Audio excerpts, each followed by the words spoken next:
기억 속의 온기. 안녕하세요. 봄을 좋아하는 30대 후반 여자입니다. 사람들은 흔히 지식이 힘이라고 하지만 정작 그 지식으로 사랑하는 사람을 지킬 수 없다는 걸 깨달았을 때의 무력감을 아시나요? 만약 저에게 세상의 모든 진리를 아는 것과 무지한 채로라도 내가 사랑하는 사람들과 건강하게 살 수 있는 것 중 하나를 선택하라고 한다면 저는 주저없이 후자를 택할 것입니다. 저는 어릴 때부터 그림 그리는 것을 좋아했습니다. 부산에서 나고 자란 저는 미술대학을 졸업한 후 작은 미술학원에서 아이들을 가르치는 일을 했어요. 휴일이면 늘 스케치북을 들고 바닷가나 공원에서 그림을 그리곤 했죠. 그런 저와 달리 건설회사에서 일하던 남편은 그림이라면 아예 관심이 없는 사람이었어요. 연애할 때 남편이 야근으로 밤늦게 일할 때면 제가 작은 스케치를 그려서 가져다 주곤 했는데 남편은 이런 거 그릴 시간에 차라리 쉬어라고 하면서도 매번 그 그림들을 소중히 간직했어요. 그리고는 항상 저에게 그림 설명을 해달라고 했죠. 제가 그림에 담긴 의미를 설명해주면 이제 나도 이 그림 다 본 거네라고 너스레를 떨더라고요. 제가 그렇게 보는 게 아니라 사람마다 그림을 보고 느끼는 게 다른데라고 어이없어 하면 남편은 이렇게 말했어요. 부부는 한마음이래. 어차피 지은이랑 나랑 결혼할 건데 지은이가 느끼는 게 내가 느끼는 거랑 같을 거야. 이런 식으로 엉뚱하게 프러포즈를 하더군요. 제가 남편과 결혼을 결심한 계기는 따로 있었어요. 저는 아버지와 둘이 살았는데 아버지는 작은 철물점을 운영하셨어요. 가게가 주택가 골목에 있어서 저녁 늦게까지 문을 열어두셨죠. 제가 남편과 연애할 때쯤 그 동네에서 빈집털이가 자주 일어난다는 소문이 돌았어요. 아버지가 혼자 가게를 정리하고 밤늦게 집에 오시는 게 걱정돼서 제가 마중을 나가려고 했는데 남편이 그러더라고요. 그 시간에 나갔다가 지은이가 위험해지면 어떡해? 하면서 자신이 차로 아버지를 모시고 다니겠다고 했어요. 한동안 남편은 아버지가 가게 문을 닫는 시간에 맞춰 마중을 나가서 집까지 태워다 드렸어요. 아버지는 너무 미안해하셨지만 남편은 오히려 제가 마음 편해서 하는 일이니까 걱정 마세요라고 웃어 보였죠.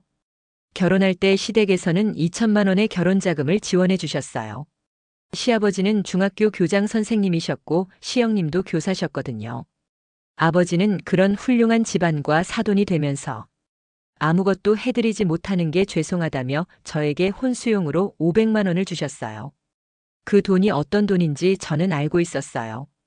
아버지가 작은 철물점에서 몇 년 동안 모은 정성이 담긴 돈이었거든요. 남편도 그걸 알았고 그래서 그 돈을 저와 함께 아버지께 돌려드리며 말했습니다. 아버지, 이 돈 받은 걸로 하겠습니다. 혼자 고생하며 키우신 외동딸과 결혼하게 해주신 것만으로도 감사한데 돈까지 받으면 면목이 없습니다. 돈이 아니라 부족한 사위를 너그럽게 봐주시고 가끔 배고픈 사위가 찾아오면 밥 한 끼 주세요. 그것만으로도 충분합니다. 아버지는 눈물을 보이셨고 남편은 그런 아버지 손을 잡고 정말 잘 살겠다고 약속했죠. 결혼 후 남편은 정말 자주 혼자 아버지 댁에 가서 밥을 먹고 오곤 했습니다. 저도 그런 남편에게 보답하고 싶어서 시댁에 정성을 다했어요. 시댁에는 교장 선생님이신 시아버지, 교사인 시형님과 형수님, 그리고 시어머니가 함께 살고 계셨어요. 저처럼 아버지와 단둘이 살던 제게는 북적한 대가족이 낯설었지만 시댁 식구들은 저를 따뜻하게 맞아주셨어요. 시아버지는 저와 마찬가지로 예술을 좋아하셔서 대화할 거리가 많았습니다. 집 한쪽 벽면에 걸린 그림들을 보여주시며 어떤가 웬만한 미술관 부럽지 않지? 라고 자랑스럽게 말씀하셨죠. 시어머니는 제가 그림을 그리고 있으면 옆에 차를 놓아주시고 조용히 앉아서 저를 바라보곤 하셨어요. 제가 왜 그러세요, 어머니? 라고 물으면 그냥 보기 좋아서라고 미소 지으셨죠. 형수님은 몸이 좀 약하셔서 아이를 갖지 못하셨는데 그래서인지 동네 아이들을 가르치는 일에 더욱 열정적이셨어요. 휴대폰이 항상 울렸는데 모두 형수님을 따르는 제자들의 연락이었어요. 쉬는 날인데 이러면 힘드시겠어요? 라고 하면 형수님은 오히려 이렇게 연락하는 게 마음이 놓여라고 하셨어요. 아이들이 마음의 문을 닫기 전에 이렇게 소통할 사람이 있으면 어려움이 있어도 극복할 수 있어라고요. 제가 임신했을 때 형수님이 속상해하실까봐 걱정이 됐어요. 하지만 형수님은 제 마음을 먼저 알아채시고는 지은아, 나 때문에 걱정했구나. 고마운데 그럴 필요 없어. 가족이 뭐야, 좋은 일 있으면 함께 기뻐하는 거지라고 하시며 저를 위로해 주셨어요. 그렇게 저희는 10년이라는 시간을 함께 보냈습니다. 딸과 아들을 낳았고 매년 함께 여행을 다니고 좋은 일이 있으면 가장 먼저 서로에게 알렸죠.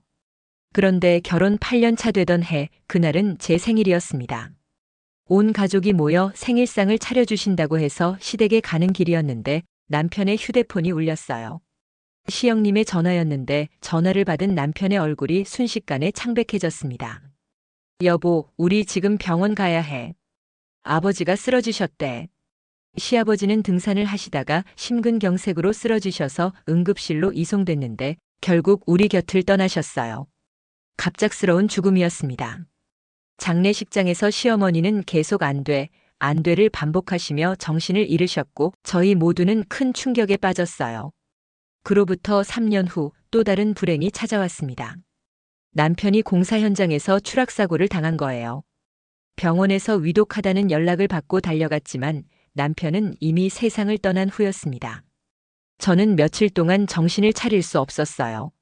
시어머니와 형수님이 저를 돌봐주셨지만 현실을 받아들이기가 너무 어려웠습니다. 남편의 장례를 치른 후 시어머니는 저에게 이렇게 말씀하셨어요. 지은아, 이제 너도 새로운 시작을 해야 해. 언제까지 여기 얽매여 있을 수는 없잖아. 너는 아직 젊고 아이들도 키워야 하고. 저는 그 말이 너무 충격적이었어요. 가족이라고 생각했던 사람들로부터 버림받는 기분이었거든요. 어머니, 제가 뭘 잘못했나요? 잘못한 게 있어? 그냥. 이제 각자 살 때가 된 거야.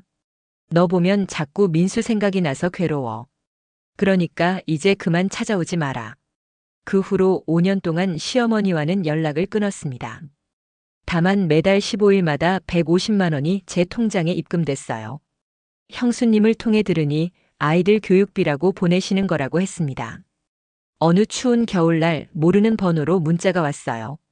지은아라는 한 단어만 있었는데 직감적으로 시어머니라는 생각이 들었습니다. 형수님에게 연락해보니 정말 시어머니가 보낸 거였어요. 며칠 후 형수님이 영상 하나를 보내왔습니다. 그 영상 속에는 많이 늙으신 시어머니가 계셨어요. 지은아, 정말 오랜만이구나. 너를 너무 차갑게 대한 걸 미안하게 생각해. 사실은 나한테 알츠하이머가 왔어. 기억이 자꾸 사라져가고 있어. 내가 하루빨리 우리에게서 벗어나서 새로운 삶을 살기를 바라는 마음에서 그렇게 했던 거야. 너는 너무 젊고 앞날이 창창한데 언제까지 죽은 사람만 그리워할 수는 없잖아. 그리고 나는 너에게 항상 강한 어머니로 남고 싶었어. 내가 무너지는 모습을 보여주고 싶지 않아서 그랬던 거야. 정신이 온전할 때 이렇게나마 마음을 전하고 싶어서 영상을 찍게 됐어. 지은아, 고마웠어. 너와 함께한 10년이 정말 행복했어. 그 영상을 보고 저는 바로 시댁으로 달려갔습니다. 형수님과 시영님이 막아섰지만 저는 무릎을 꿇고 애원했어요. 제발 어머니를 만나게 해주세요. 병실에서 만난 시어머니는 저를 알아보지 못하셨어요. 넌 누구야? 라고 물으시는 어머니를 보며 가슴이 찢어지는 것 같았습니다. 그 후로 시어머니가 돌아가시기까지 2년 동안 저는 매일 병원에 가서 어머니를 돌봤어요. 함께 퍼즐을 맞추고 옛날 이야기를 해드리고 때로는 어머니가 저를 모른다고 하시면서 화를 내셔도 참고 견뎠습니다.